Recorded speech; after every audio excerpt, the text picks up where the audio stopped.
Hello everyone, this is going to be the second instalment in my playlist on 3D printing and slow progress really. Not been able to get very much done over the last couple of months, but I have painted up another one of the models that I printed.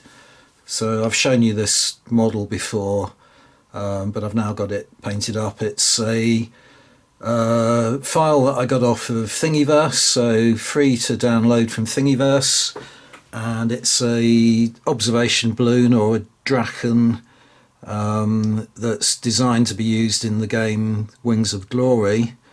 If you were to purchase one of the models, they're quite hard to come by nowadays, but I have seen them on sale at Bring and Buys and things like that, and they go for about at least 50 quid.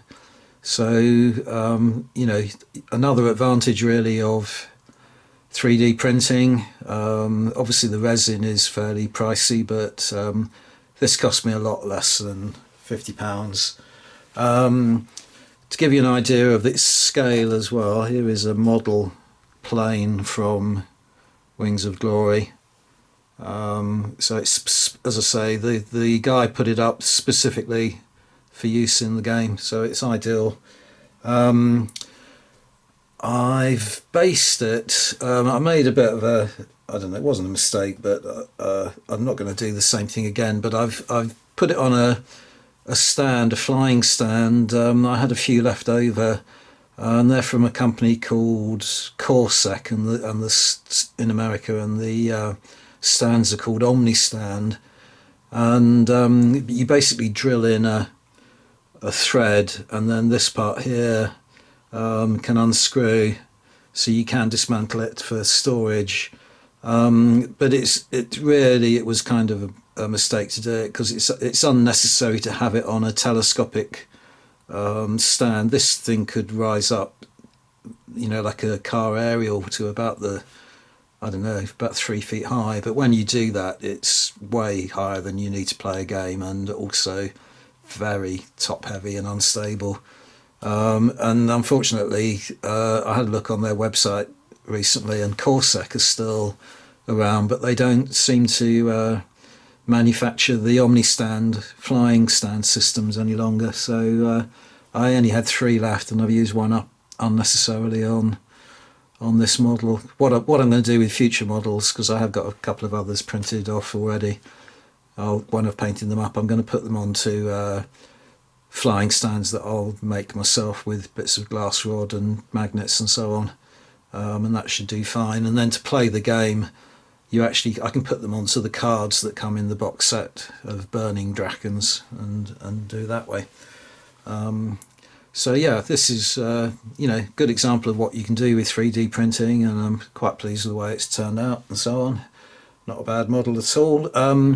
Another thing, of course, you could do if you were clever enough to be able to do it, is you could design your own flying stand and print that out in 3D.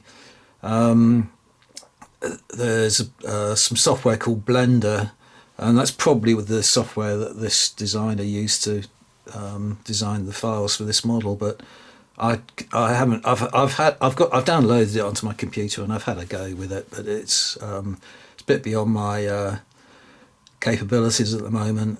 It needs to be. It's not an easy thing to do, and I'll need to sit down and study it a bit, and then in the future I might be able to do something like that. But you could, as I say, design your own flying stand. And I did find a flying stand that someone had uploaded for use with Games Workshop models. It wasn't really suitable for this. It was a sort of square, almost like an upside down table with 4 legs that supported the model. But I thought that might be an idea. If I played around with that set of files, it might be a way of printing a stand that I could use to support this while I was painting it. And this is what I came up with.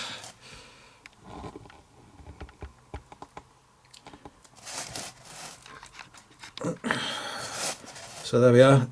It's got a bit bent, but it's not it's just a working kind of frame to hold it. So basically, that square stand, in the slicing software, was actually able to increase one of the dimensions and stretch it out, and then this balloon sat in here, but it was slipping through, so I had some elastic bands to hold these together, and they seem to have bent the legs inwards almost permanently. But that's an example of the sort of thing you can knock up with a 3D printer. It occurred to me as well that I might be able to kind of print a transparent resin version of this to use as a stand. That wasn't a great success, but to give you an example of what you can do, the types of resin you can get. This is a transparent resin that I've dyed with a specially designed dye, so that it looks a bit blue, sort of bluey green kind of colour. So really, that's just to show you the different types of resin that you can get. I wasn't happy with this to use it as a flying stand. It's a little bit too intrusive and obvious. It sort of detracts from the model, so I gave up on that. But sort of things you could do, like lights. What do they call them? Lightsabers in Star Wars and things like that. You could print them out, and then it would save you having to paint the kind of translucent effect onto it. You could actually have something that was semi-transparent, or things like invisible characters. Print them out in transparent resin, and you can see them, but you can see through them at the same time. So that's an example of that. Now, I think I did mention at the end of my first episode on 3D printing that I was beginning to have trouble with the FEP, that it was badly damaged and I needed to get a replacement. Well, the replacements came. That was a little bit awkward because they don't seem to be available in Europe or the UK at the moment for my particular model, which is a new model, a new printer, modeler printer. So I had to source them from the manufacturer, Anycubic in China, but they arrived fairly swiftly. So, and it wasn't a big problem. It wasn't a big hassle to change it over, easier than I expected it to be. But I thought I'd show you the damaged film. Let's take this out of the way now.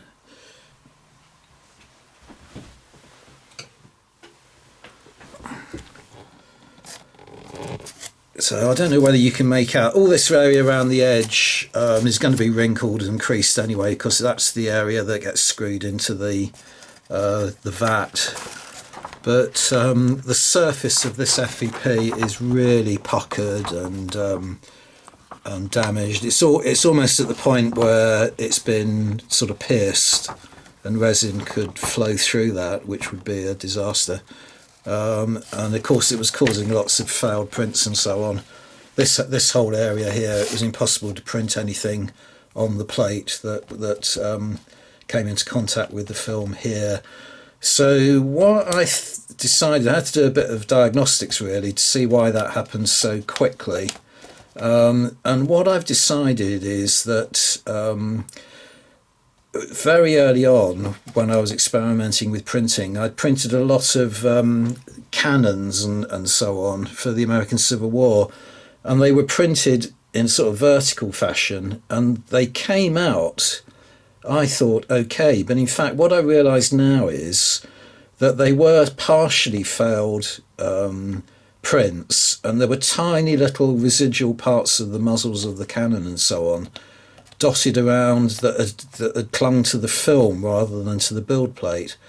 And then because I didn't change the resin, because I thought the print had been successful, I just went on straight to another print. And then of course that print was pushing down onto the little residual bits of resin that had cured onto the film. and were pushing it in and penetrating the film and damaging it. And I'm pretty sure that's what happened.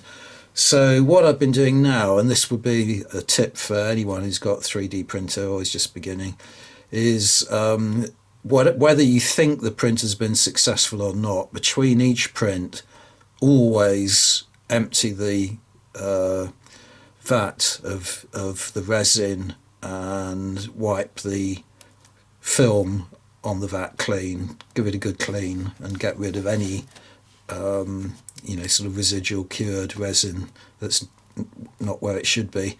Now that is wasteful of resin, because a lot of resin doesn't pour back into the bottle. It's very kind of thick and viscous, and you have to wipe a lot of it off with kitchen paper and so on. But it's certainly cheaper than having to buy new film after every month or so. So that would be my tip. Right, now, as I say, the balloon was the only thing that I've actually got painted up. I have been printing quite a lot of other things, so I'm going to bring some of those now and put them in front of the camera and show you those. Right, now, the thing I've found, which seems to be a common occurrence with a lot of 3D printing YouTubers out there, is that it's so easy to churn stuff out and then not get around to painting it, or to be able to print much faster than you can paint. So what I've been trying to do is print up things that are relevant to the figures that I'm painting at the moment, just to keep, and to sort of ration myself and not to be printing every day of the week and so on, because I'm just producing far more than I can tackle in the way of painting at the moment, and it's just adding to to yet another contributory factor to my plastic and lead mountain building up. But because I'm keen on the Jacobite Rebellion at the moment and painting figures up for that, there's not much in the way of buildings that I needed, but I thought stone walls would be appropriate. So I used the American Civil War, I think it was American Civil War. Might have been it's one of the files that I got from Nazhevitz Model Bow anyway, and they were scaled to 20 millimeters, so I just blew them up to 28 millimeter and printed loads off.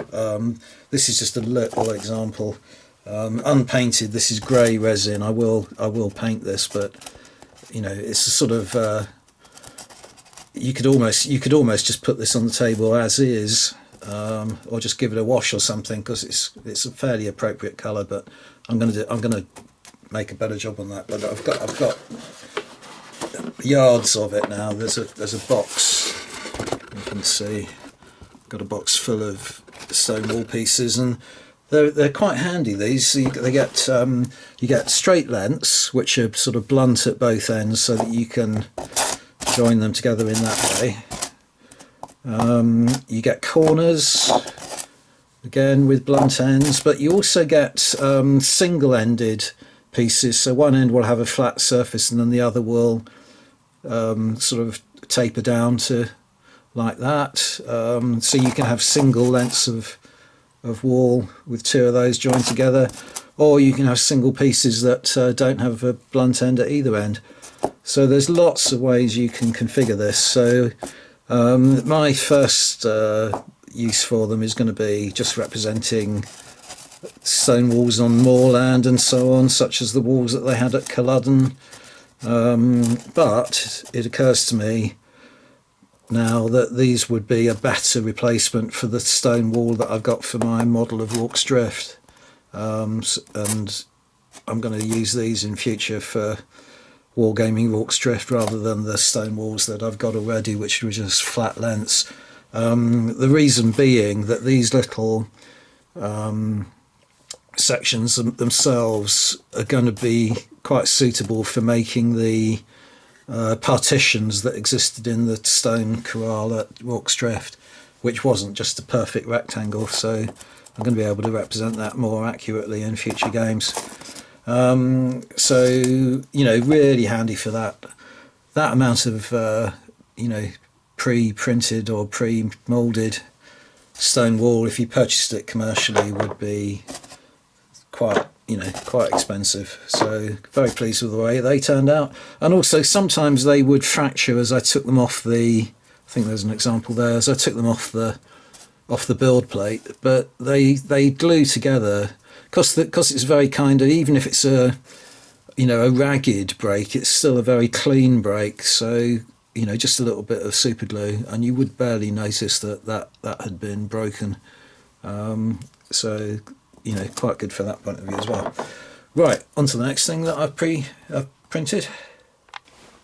This is a 10mm version of the Dunker Church that I printed out originally in 15mm that I showed you in the previous episode.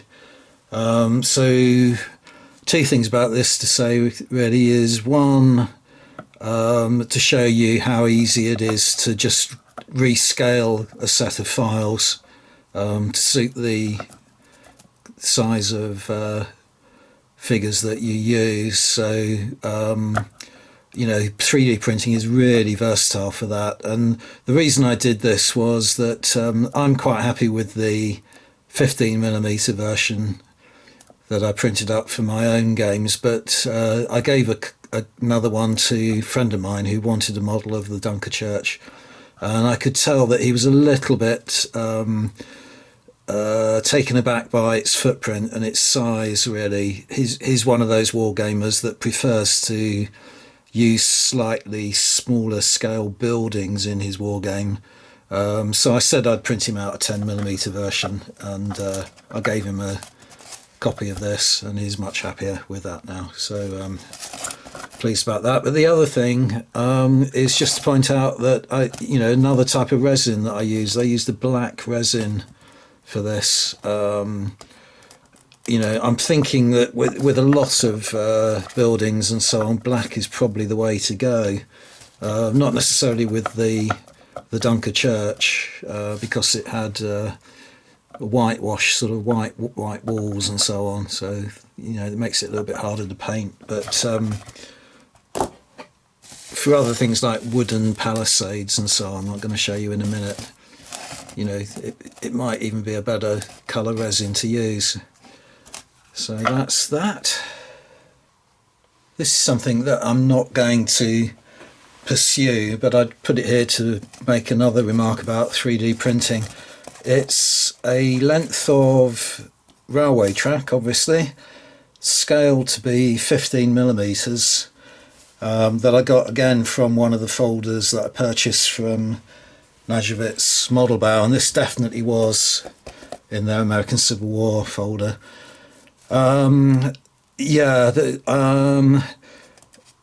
Decided that practically it's not going to be a way of printing up lots of railway line for wargaming, because it's such a short length of track. You know, so you would have to glue it down to some kind of you know, base and put lots of sections together. It does, fair enough, it does come with, you know, you can print points and Y junctions and all kinds of things like that, but it's too much of a faff, I think, to do it that way. And also the resin does warp. You can see as it cures, it does tend to bend, and it's going to make it look very scruffy. So I'm going to stick with, I've got some lengths of, you know, proper model railway line that I use for wargaming in 15mm. I'm going to stick with that. The reason I was interested in doing it as well, though, is that the folders contain some lovely models of files for model trains and wagons and things that are ideal for the American Civil War, which are hard to come by in terms of buying them from a model railway layout supplier or something like that. So I was a bit worried then that obviously if I use this track, the wheel bases and so on, the gauges would be a perfect fit. But then the other point I wanted to make about 3D printing, which I sort of showed you with that flying stand, is that you can play around with the dimensions and so on. So all I've got to do is to measure the width of the railway line, the distance between the two tracks that I've got on my current railway line that I use, and then type that dimension into the file when I'm slicing it, for the train itself, for the distance between the wheels, and I'll, whatever the proportion is that it tells me to correct by, that's what I'll use for the entire model train, and it'll work out that way. So I can use the 3D printer to adjust the print of the train file to suit my own needs. So it's another advantage of 3D printing and so on. I'm not going to have any issue with the train not sitting comfortably on the tracks that I've got. Okay, this is the piece of the resistance for this episode. It's a Blockhouse, which I printed from a file I purchased from Nazhevitz Model Bar. And this is in the file, or the folders, I think they're described as from the French Indian Wars to the American Civil War. So this is a Blockhouse, ideal for French Indian Wars or the American War of Independence. Comes in various parts. The ground floor, the door is separate. First floor, with, as you can see, internal detailing of all the planking and so on, and a separate roof. Now, I printed two of these off because my intention was to make something like a palisaded fort and have one of these redoubts in diagonally opposite corners, so I'd had two, and they would kind of project from the palisaded wall, so that they commanded the entrances to the gates and so on. But this file is a sort of standalone model, and there is a fort in the files, but it's more of a, it looks more typical of the sort of thing you see in the Hollywood movies of a kind of cavalry outpost, in the sort of Wild West kind of setting, cowboy films and that kind of thing. But I did print some palisades off. Here's an example, and these are both printed at the original scale of the designs, which is 20 to 22 millimeter. But you can see that it's kind of impossible to get the palisade up, so that there isn't a gap between the lower floor because of the way that butts over.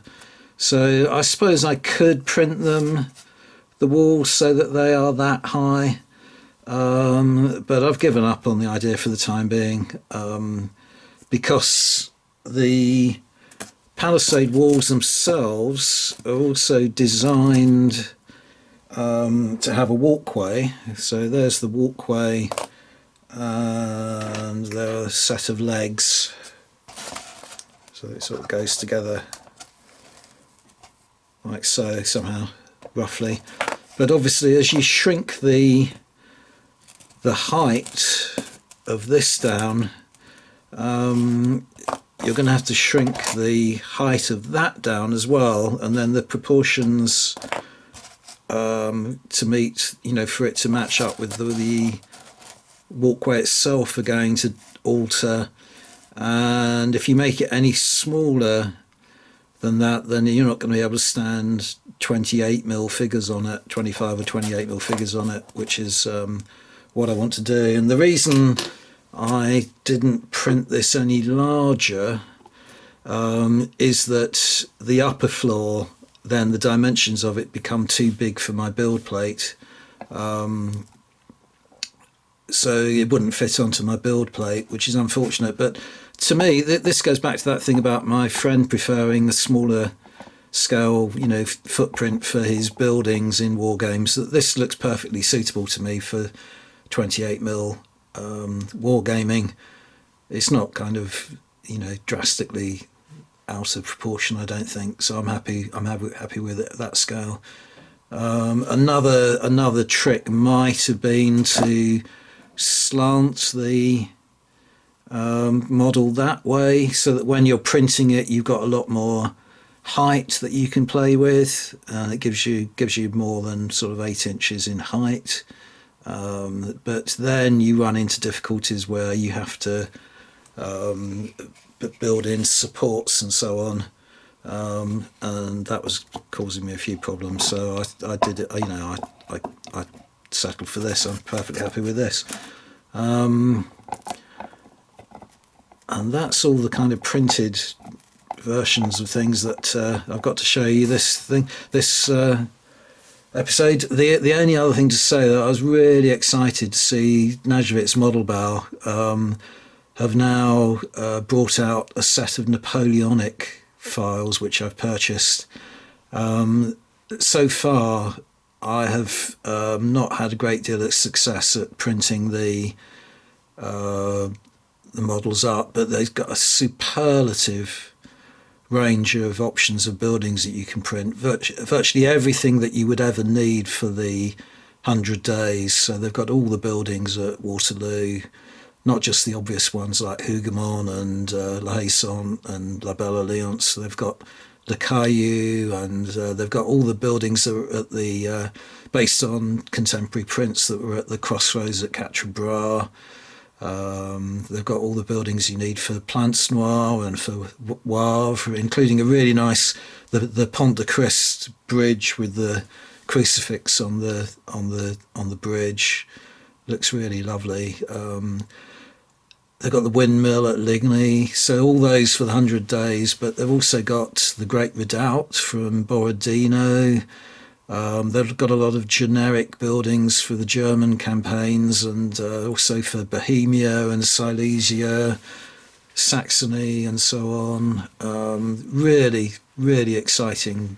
Lots of wagons, ambulances, that sort of thing.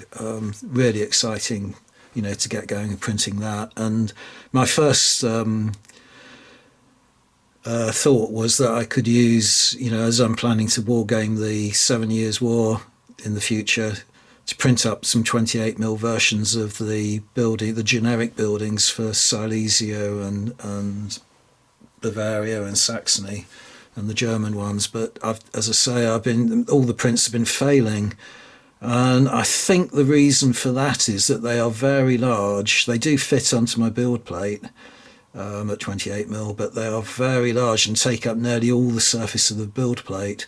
And one of the things about the film itself, which I did take into account when I replaced the FEP, was that you need a certain amount of slack and give in it, so that as the plate and the film separate, the resin sticks to the plate, and sometimes you can even hear an audible click, where the film kind of lets go of the resin and clicks back in against the sort of LED, and because I replaced it, and you put a bottle top underneath it in order to give you a little bit of slack when you're doing it. But I think what's happening, and the reason it's failing, is that there isn't that much amount of give around the periphery of the film as there is in the centre. And I think the models are attaching to the film around the periphery, and then it's failing to kind of connect to the plate, and it's been constantly failing for that reason. So my next, I've tried loads of different kind of solutions, and they've all failed. So I think our next thing we're going to do is to try and print them off at this scale, which, as I say, is perfectly fine for 28mm wargaming, and see if that smaller footprint means that they're happier to attach to the build plate rather than to the film. But I know the files are working, and I know they're fine, because the windmill at Ligny, I haven't got it to show you, but I printed that off successfully in 10mm scale. But I've already given that was another present for this other wargaming friend of mine who's been after a 10mm Napoleonic era windmill for quite a long time and not been able to find one.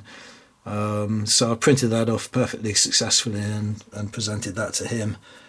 So I know the files are working. I'm pretty sure, as I say, that it's just an issue with the dimensions and the them refusing to attach to the build plate. Anyway, that's everything for the current episode, and I'll give you another episode update soon, where I'll probably, hopefully, have successfully printed off some of these Napoleonic files to show you. Thanks very much for watching, and see you on the next video. Bye for now.